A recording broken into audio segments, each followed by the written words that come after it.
Punch Presentations is proud to present the Proscenium Online Theatre Company's production of Oscar Wilde's The Selfish Giant. Read by Daniella Down. Every afternoon, as they were coming from school, the children used to go and play in the giant's garden. It was a large, lovely garden with soft green grass.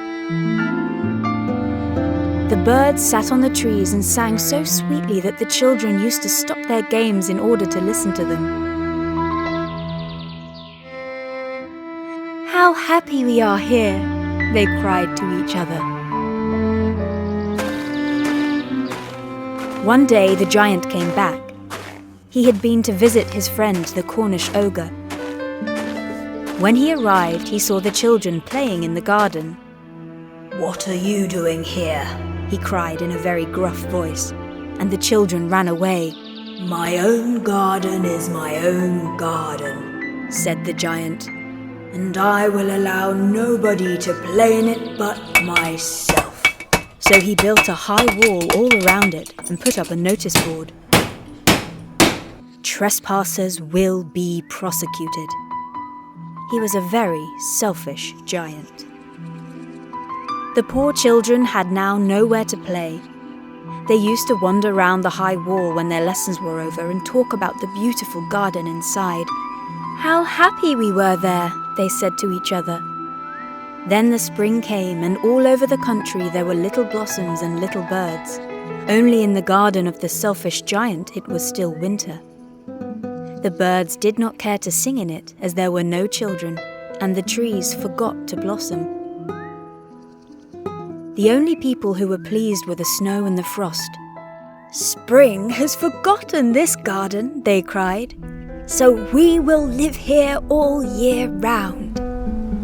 The snow covered up the grass with her great white cloak, and the frost painted all the trees silver. "I cannot understand why the spring is so late in coming," said the selfish giant, as he sat at the window and looked out at his cold, white garden.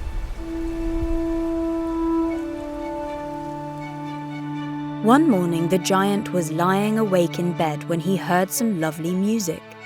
It sounded so sweet to his ears that he thought it must be the king's musicians passing by.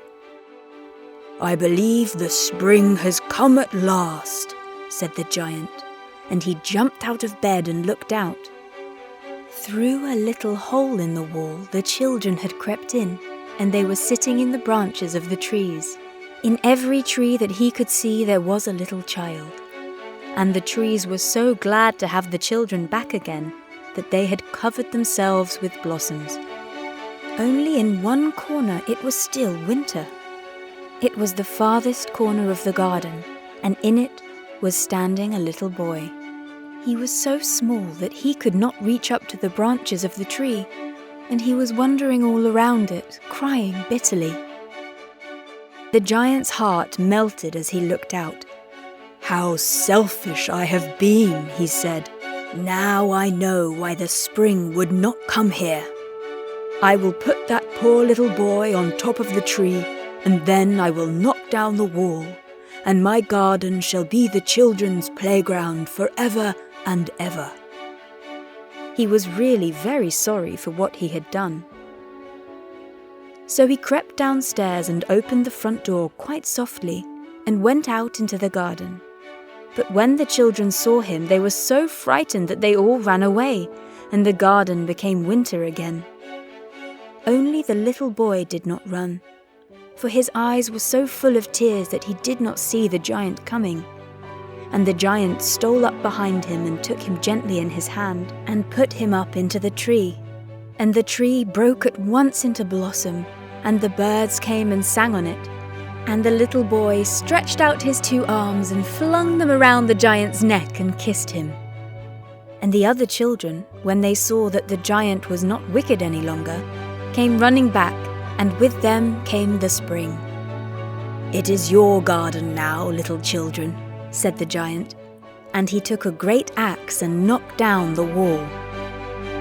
All day long they played, and in the evening they came to the giant to bid him goodbye.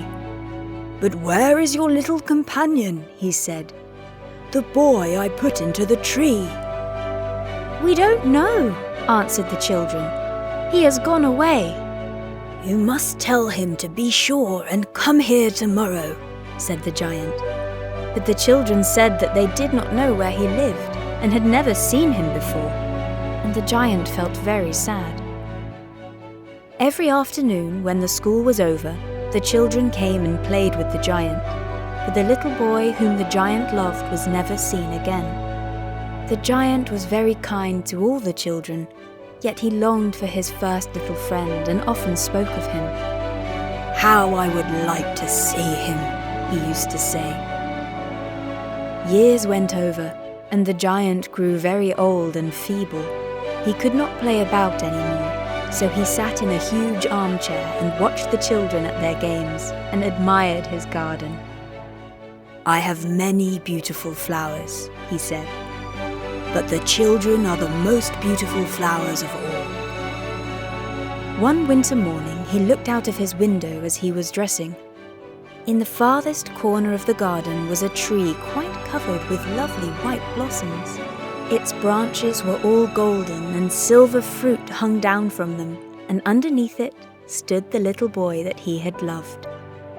"Who art thou?" said the giant, and a strange awe fell on him and he knelt before the child. "You let me play once in your garden. Today you shall come with me to my garden, which is paradise." And when the children ran in that afternoon, they found the giant lying dead under the tree, all covered with white blossoms.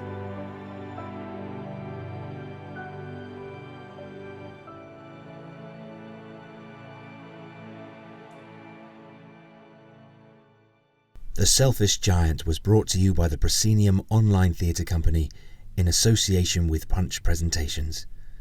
Don't forget to like, share and subscribe wherever you get your podcasts.